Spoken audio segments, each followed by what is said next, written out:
మహాభారతంలో లక్ష్మణుడు తింటే గారెలే తినాలి, వింటే భారతం వినాలి అని మన పెద్దలు ఎప్పుడో చెప్పారు. మహాభారతంలో ప్రతి పాత్ర కీలకమే. లక్ష్మణుడు అనగానే మనకు శ్రీరాముని తమ్ముడు లక్ష్మణుడు గుర్తుకు రావడం సహజం. కానీ మహాభారతంలో మరొక లక్ష్మణుడున్నాడు. ఇతని పేరు లక్ష్మణ కుమారుడు. ఈ వీడియోలో అసలు ఎవరి లక్ష్మణ కుమారుడు, మహాభారతంలో ఇతని పాత్ర ఏమిటి అనే వివరాలు తెలుసుకుందాం. లక్ష్మణ కుమారుడు కౌరవుల్లో పెద్దవాడైన దుర్యోధనుని కుమారుడు. మహాభారతంలో లక్ష్మణుని గురించి చాలా తక్కువ సమాచారం ఉన్నప్పటికీ భారతంలో లక్ష్మణ కుమారుని పాత్ర చాలా కీలకం. మహాభారత యుద్ధంలో లక్ష్మణ కుమారుడు కౌరవుల తరపున పోరాడాడు, కానీ విజయం సాధించలేదు. లక్ష్మణ కుమారుడు బలరాముని కుమార్తె శశిరేఖను పెళ్లాడదలచి భంగపడ్డాడు.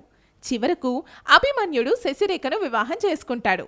మహాభారత యుద్ధంలో 13వ రోజున అభిమన్యుడు లక్ష్మణ కుమారుడితో పోరాడి అతని తల నరికి చంపాడు.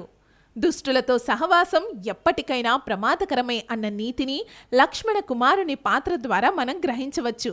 ఇలాంటి మరిన్ని ఐతిహాసిక పాత్రల గురించి ఇంకో వీడియోలో తెలుసుకుందాం.